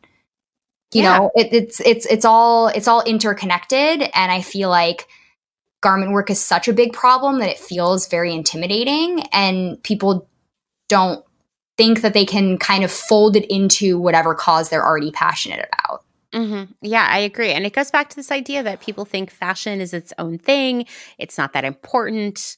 It's just like a silly thing. And really, it embodies all of these other terrible things. I mean, it's very intersectional.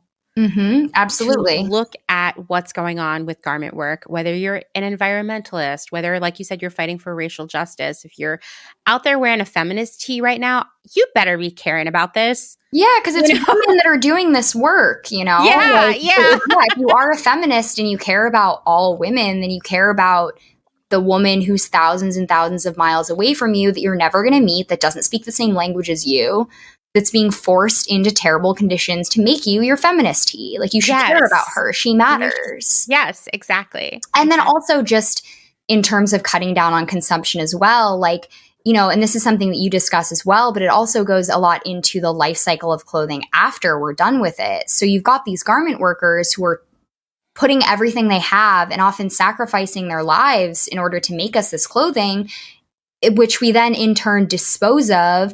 And then that gets shipped over by the bale to places like Ghana, where people are then tasked with sifting through all of this stuff that we don't want. And that also, you know, plays into it being a global issue and a racial issue. And we love buying too much stuff and then just sending it away. Yeah, out of sight, out of mind. Not okay. We can't do that. That's not acceptable. And yeah, there's just a lot of layers there, and it's all interconnected. And it's so essential that we look at the history of groups like the Ladies Garment Workers Union and other organized labor forces and kind of learn from, you know, what happened, why were they dissolved? How can we use these tactics and employ the lessons that they've given us to benefit workers in the future? And yeah, it's all relevant and important now, even if it took place 100 years ago. Totally. I mean, I'm already like, how can I integrate these tactics into Clotheshorse? Like, do we need to put on a garment workers play? Oh my God. A musical about reducing your consumption. I mean, it is really interesting though to think about that, because like, you know, like for example, Hamilton was such a oh my God. Okay. I knew you were going to say Hamilton. Yeah, like people, and I've never seen it. Sorry. Me neither. But out there, I am one of those people that lives in New York and doesn't ever go see Broadway shows at all because I'm just that asshole. Sorry, guys. It's okay. I'm just going to say this. I hate musicals. I understand that many people love musicals. That's great. There's something about them that really pushes my buttons. But Hamilton made people get into American history. Yes. And like, you know, I've read a few think pieces, and I don't know if I necessarily agree with the version of history that Hamilton portrays. That's a whole separate conversation. Yeah. However, it was able to get a bunch of people to be like super passionate about a bunch of like old dead people that it's not pop culture relevant until Hamilton came around. Exactly. And I feel like that is just a testament to the power of entertainment, that these ladies were able to literally write a play about garment work and make it so interesting and so engaging that they took it to the White House. So should we make a musical about reducing your consumption? I mean, if you hate musicals, maybe someone else should make it. I don't know if you're the one. Yeah, I'm putting it out there, guys. I mean, neither am I. But yeah, but like if someone out there wants to write a musical, we will like totally support you and promote it, and we'll come see it. Okay, we'll like it. Begrudgingly, just like clapping. I'll be like, people don't break into song in real life. But yeah, I mean, it's funny, but it's so cool and so innovative, and it was just something that the other unions weren't doing, and it was so effective. And this book that I'm reading has it has a lot of photos, which I'm going to try and scan some of the photos and maybe put them on Instagram so I can share them with people. Cool. But it's got these old photos of these ladies in the union, and of course they're fabulously dressed. They've got their like 50s dresses and their hair is all done, and it shows them participating in these events, and they're in the chorus, and they're raising funds to help children at a hospital, and they're doing all of these things, and like you can just see in their facial expressions and their body language that these women, they look like they believed in what they were doing, that they enjoyed what they were doing, and that beyond increasing their quality of life at work, the union just generally benefited them and made their lives better. And I think that's so valuable and so rare. And I was really struck by, I was listening to a recent episode where you had a caller who spoke about her experiences working at Disneyland in a union. And she was basically like, the union was kind of this shadowy group that it sounded like she felt very detached from it.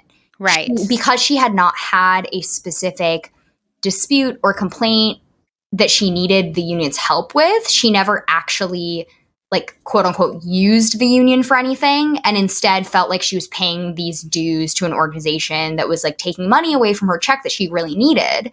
And I think that the Ladies Garment Workers Union was like the opposite of that, in that they were very present and very felt, and every single member was benefiting from it in some way, whether that be healthcare or being part of this entertainment group, or even just like if you weren't part of the theater troupe, you would still go to the performances, and it was a social thing and it was fun. And I think that is really important. And I think that the suburbanization of America has really distanced everyone. And it's interesting because this is going to be my last book recommendation. I mean, I'm loving the book. Sorry for being such a lit nerd. I read a book last year called How to Kill a City by P. Moskowitz.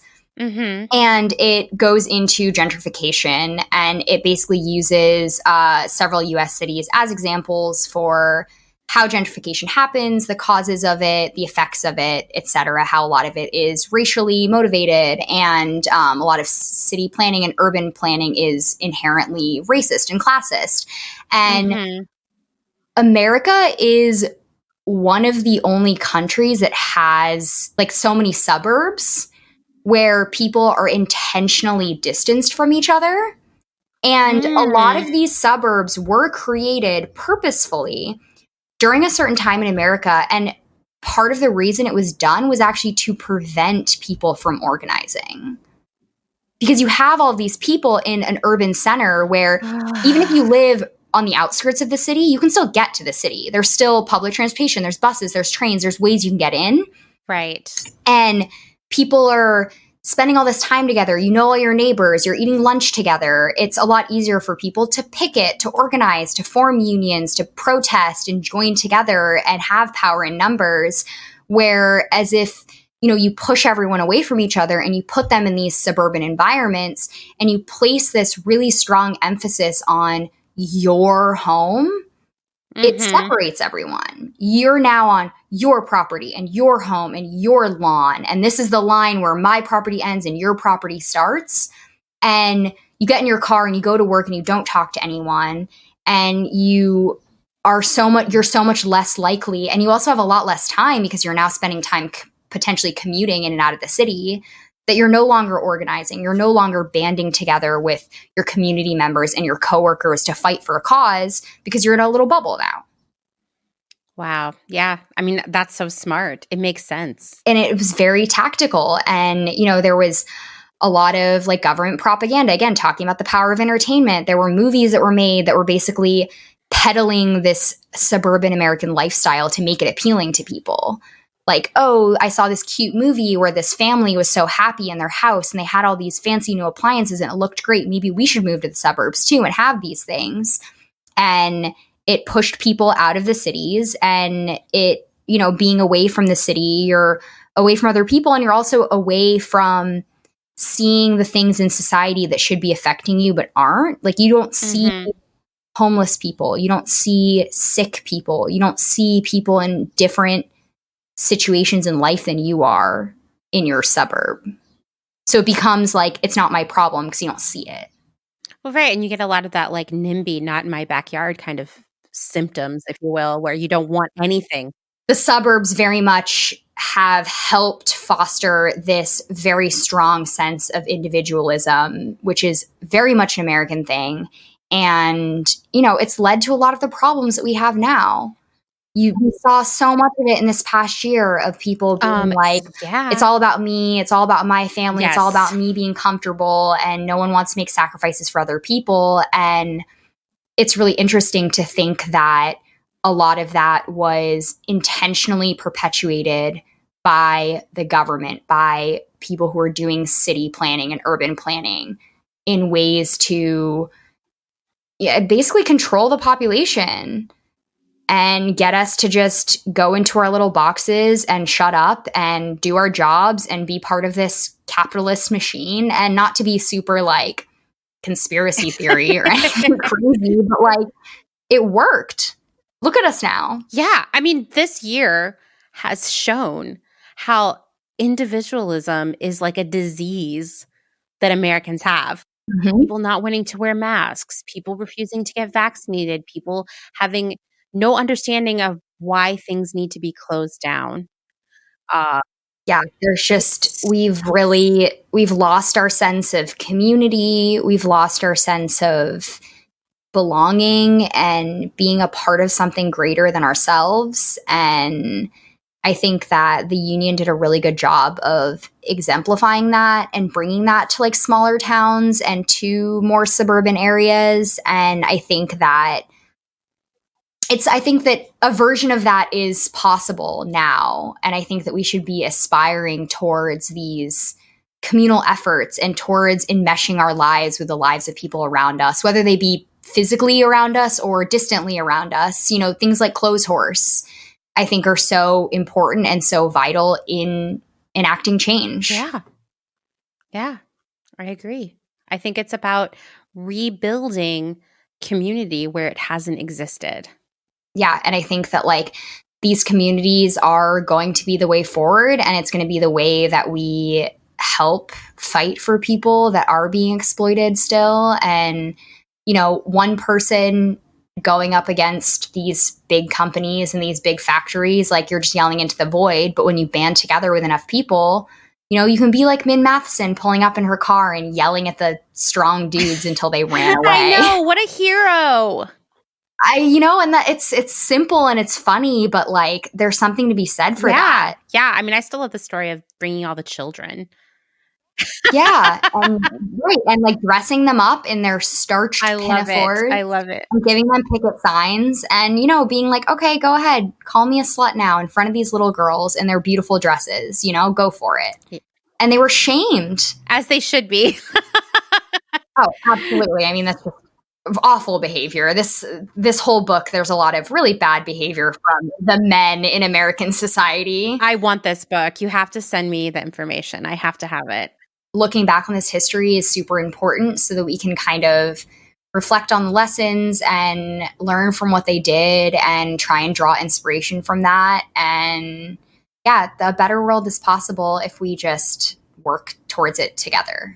Yeah. I mean, that's a great way to end our conversation, I think. Yeah.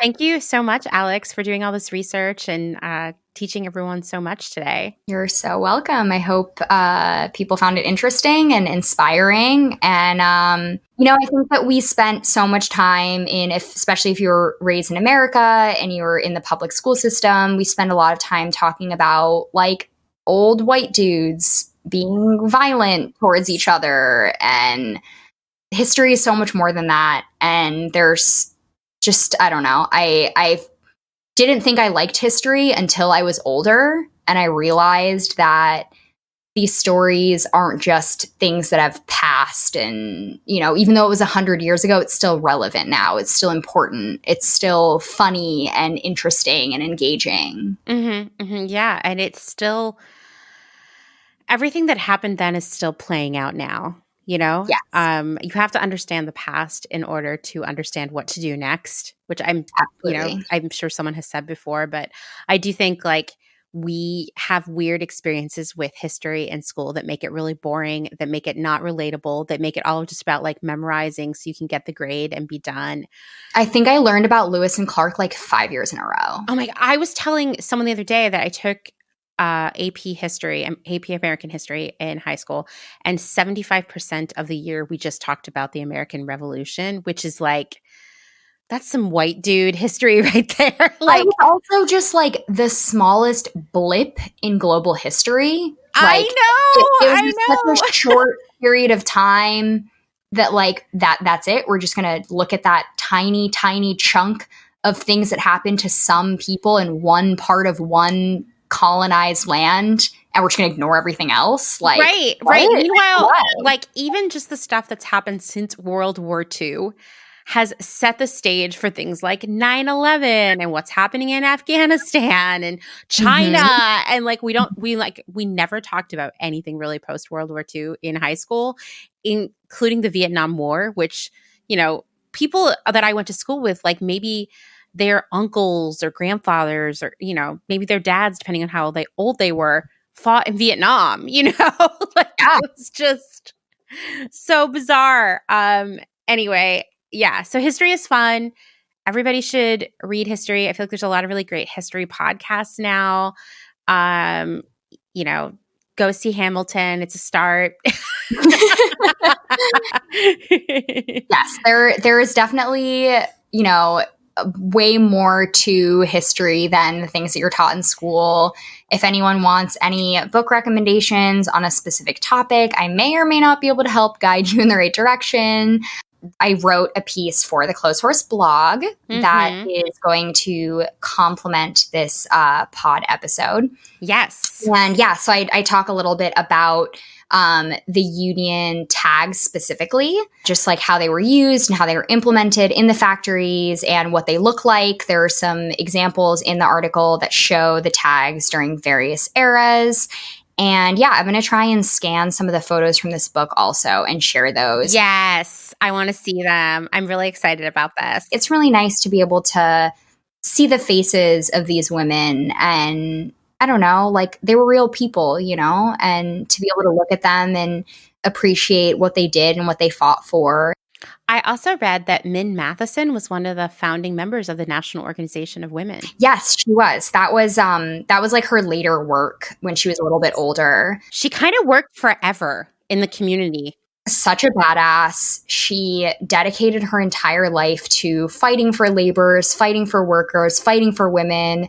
She was just super awesome and someone I had literally never heard of before I started. Me neither. And yeah, I'm like, why are we not learning about people like her? I know. That would have made school way more interesting to me. Yeah, she was rad. Her husband was also a great guy. He would like recite lines of poetry randomly that he just had memorized. That was back when people would do that. Yeah, and he was like apparently just a very like sweet, gentle man, and he helped do a lot of the writing for Needlepoint and organized a lot of the speeches, and you know, they were just both really awesome people, and I'm like, these are the people we should be learning about. In 1961, only 4 out of 100 women's and children's clothes were imports. Today, it's 1 out of 3. A lot of jobs gone someplace else. We're the International Ladies Garment Workers Union, and we make our living making your clothes right here in America. So when you're out shopping and you pick something with the union label, we thank you. That way, the jobs stay here. Look for the union label when you are buying a coat, dress, or blouse. Remember, somewhere our union sewing, our wages going to feed the kids and run the house. We work hard, but who's complaining? Thanks to the ILG, we're paying our way. So always look for the union label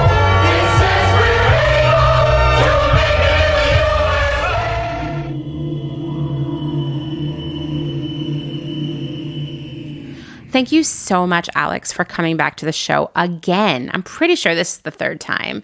What a treat for all of us.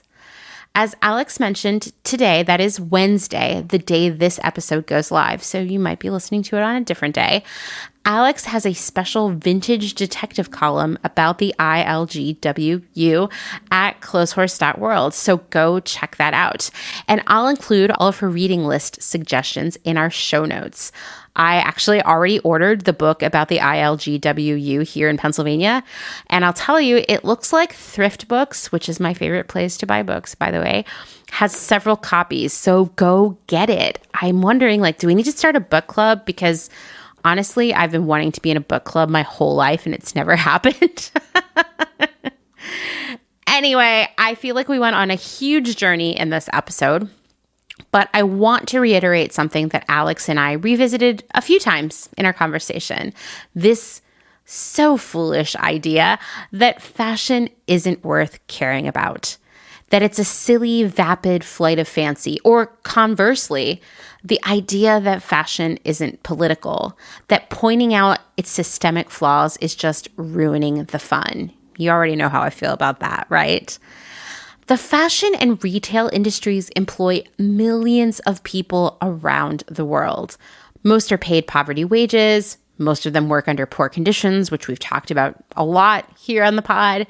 If you care about human rights, if you want to end poverty, if you dream of a more equitable world, then you need to care about fashion. The fashion industry and the way it works today has a very strong impact on the lives of people. Most of these workers are women of color. They experience sexual harassment and physical and mental abuse while on the job.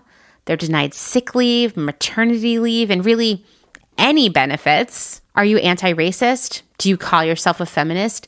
Then you need to care about fashion. And side note, please just go examine who made your feminist tea. 10% of the world's total carbon footprint comes from the fashion industry. The water volume consumed by the fashion industry in 2017 alone was enough to fill 32 million Olympic-sized swimming pools. I can't even wrap my brain around that. That's so much water to make clothing in 1 year. And 20% of the global wastewater is produced by the fashion industry. We're talking one industry that so many people think is so silly and unimportant, having a massive impact on our planet's health. Don't get me started on all the plastic waste, the fossil fuels that we are using to create, synthetic fabrics and all the packaging. And if you care about our planet, if you care about animals, if you worry about climate change, then you need to care about fashion. So I know all of you care about it, or you wouldn't be listening to this. So my question to you is, what action are you going to take? You're going to go out to people around you who think that what we buy and where we buy it is no big deal or just for fun or silly? And you're going to tell them everything I just said to sway them to caring about it? Because that's what I want us to do. That's what we need to do. We need to educate and motivate those around us. We need to share with them. We need to show them why this is so important. Let's grow this movement because there's so much power in numbers, and we just need to get more people to know the truth. Thanks for listening to another episode of Clotheshorse. If you like what you're hearing, you know what I'm going to say. Please rate and review on Apple Podcasts. Tell your friends. Don't forget, you can find me on Instagram at Clotheshorse Podcast. And every Friday, I'm doing an Instagram Live. I know I haven't done it for the last 2 weeks, but my in-laws have been here. There's been a lot of yard sales. It's yard sale season. I'm so excited about yard sales. Anyway, I will be doing one this Friday. There's so much to talk about, right? So I will be asking for your questions on Thursday, as I normally do. And, I'm going to talk about our upcoming episode for next week where Carrie is interviewing me. So see you on Friday. Also, if you want to meet other Clotheshorse listeners, join the Clothehorsing Around Facebook group. And if you need a new podcast, which you might, I feel like I get into podcasts, I get out of podcasts, I get back into them. Check out my other podcast, The Department, which I co-host with my friend Kim. We did a really cool episode about value.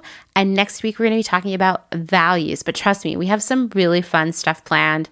I really loved our internet dating series, and we've got some other episodes in our back catalog that are really insightful and funny. And also, it's just nice to hang out and talk to Kim, even though, we're separated by 3,000 miles.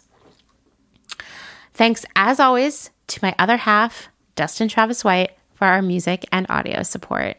Bye.